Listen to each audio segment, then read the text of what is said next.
भगवान शंकर के भक्त को ये कहते हुए सुना कि केवल भगवान शंकर ही पूजा करने के लायक है। जो भगवान विष्णु की पूजा करते हैं, कभी आपने सुना कि भगवान विष्णु ही पूजा करने के लायक है और दूसरा कोई पूजा करने के लायक ही नहीं। और दूसरा कहता है ला इलाहा इल्लल्लाह।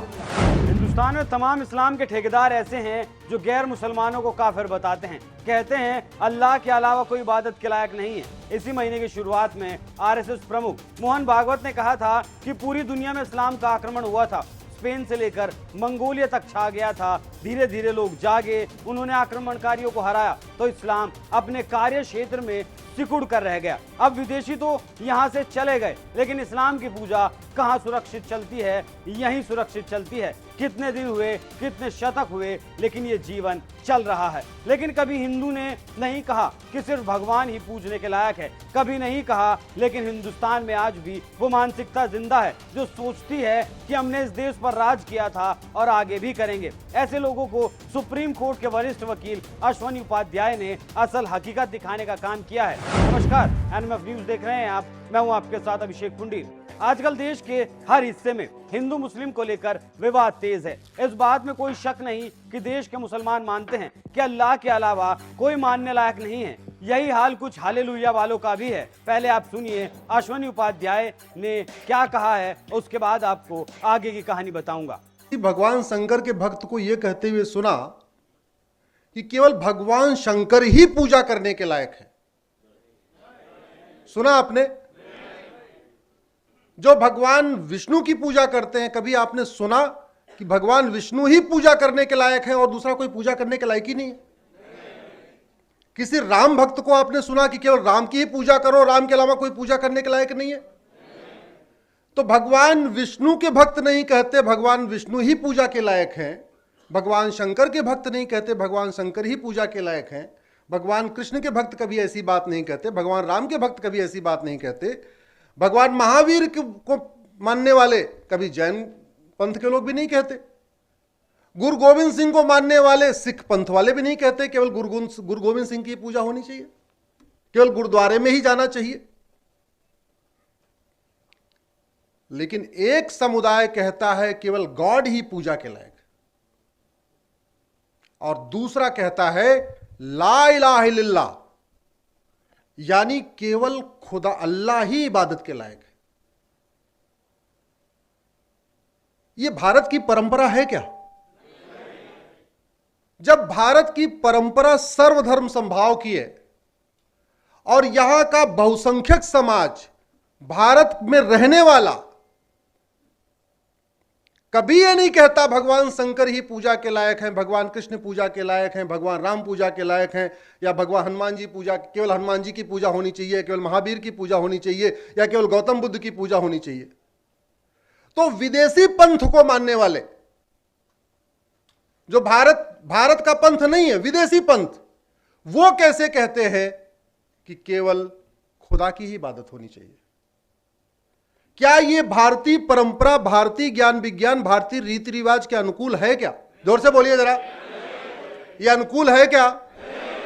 तो इस देश के बुद्धिजीवी, इस देश के सांसद जो संविधान की शपथ लेते हैं, इस देश के सुप्रीम कोर्ट के जज जो संविधान की शपथ लेते हैं, हाई कोर्ट के जज जो संविधान की शपथ लेते हैं, विधायक जो संविधान की शपथ लेते हैं, मुख्यमंत्री जो संविधान की शपथ लेते हैं, और संविधान की शपथ लेके कहते हैं हम संविधान के अनुसार कार्य करेंगे। और संविधान क्या कहता है? भारतीय ज्ञान विज्ञान की रक्षा करो, भारतीय परंपरा की रक्षा करो, भारतीय रीति रिवाज की रक्षा करो। संविधान कहता है राम राज्य स्थापित करो। राम राज्य क्या है?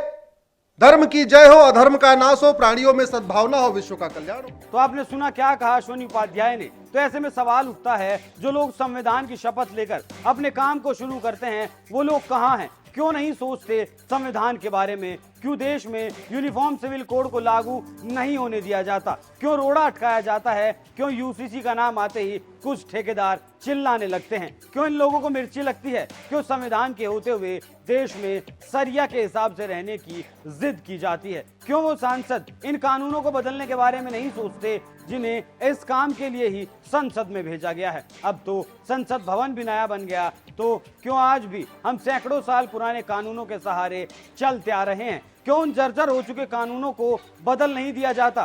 देश में कुछ मुस्लिम संगठनों की सोच से कई बार पर्दा उठ चुका है, जो देश का इस्लामीकरण करना चाहते हैं। क्यों नेता वोटों की खातिर देश को अंधेरे में धकेल रहे हैं? क्यों देश के लिए इस तुष्टीकरण को चश्मे को उतार नहीं दिया जाता? इस बात को वाकई में सोचने की जरूरत है। आप अश्वनी उपाध्याय की इस बात पर क्या राय रखते हैं, हमें कमेंट कर जरूर बताएं। नमस्कार। पूरे दुनिया में इस्लाम का आक्रमण हुआ, स्पेन से मंगोलिया तक छा गया। धीरे धीरे कालक्रम में वहां के लोग जागे, उन्होंने आक्रमणकारियों को परास्त किया, तो अपने कार्यक्षेत्र में इस्लाम सिकुड़ गया। सब ने सब बदल दिया। अब विदेशी तो यहां से चले गए, लेकिन इस्लाम की पूजा कहां सुरक्षित चलती? यहीं सुरक्षित चलती है। कितने दिन हुए, कितने शतक हुए, ये चल रहा है सहजीवन। इसको न पहचानते हुए और आपस के भेदों को ही बरकरार रखने वाली नीति चलाना, ऐसा करेंगे तो कैसा होगा? किसी ने इसको समझाना चाहिए ना। ये समझदारी पक्की होती तो हम अलग दिखते हैं इसलिए अलग है, इस विचार से देश नहीं टूटता। ये मातृभूमि हमारी है। ये भूल कर हमारी पूजाएं अलग अलग है, दो चार विदेशी भी है, फिर भी एक समाज के नाते हम इस देश के हैं। हमारे पूर्वज इस देश के पूर्वज हैं। इस वास्तविकता को क्यों हम स्वीकार नहीं कर पा रहे हैं? हमारी जो विशिष्टता है, विविधता है, वो हमारे अलगाव का कारण बनती नहीं, बाकी दुनिया में बनती है, लेकिन हमारे देश में प्राचीन समय से सबको समन्वय के साथ चलाने वाली संस्कृति विद्यमान है। अपने देश की एकता, अखंडता, एकात्मता को कायम रखना, ये हम सबका प्रयास होना चाहिए। और अगर उसमें कुछ कमी है तो सबने मिलकर ठीक करना चाहिए। केवल दोषारोपण से काम थोड़ी चलने वाला है। लेकिन ऐसा होता हुआ दिखाई देता है।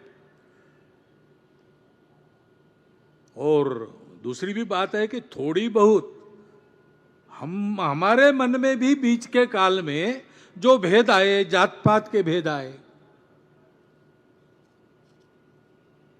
पंथ संप्रदाय को लेकर भेद आए, कुछ संप्रदाय बाहर से आए, उनके लाने वाले जो बाहर से थे उनके साथ हमारी लड़ाइयां हुई, लेकिन अब वो बाहर वाले तो चले गए, सब अंदर वाले हैं। तो उन बाहर वालों का संबंध भूलकर इस देश में रहना, और अभी भी वहां के प्रभाव में यहां जो लोग हैं वो बाहर वाले नहीं, वो अपने ही है, ये समझ के उनके साथ व्यवहार करना। अगर उनके सोचने में कोई कमी है तो उनका योग्य प्रबोधन करना हम सबकी जिम्मेवारी है।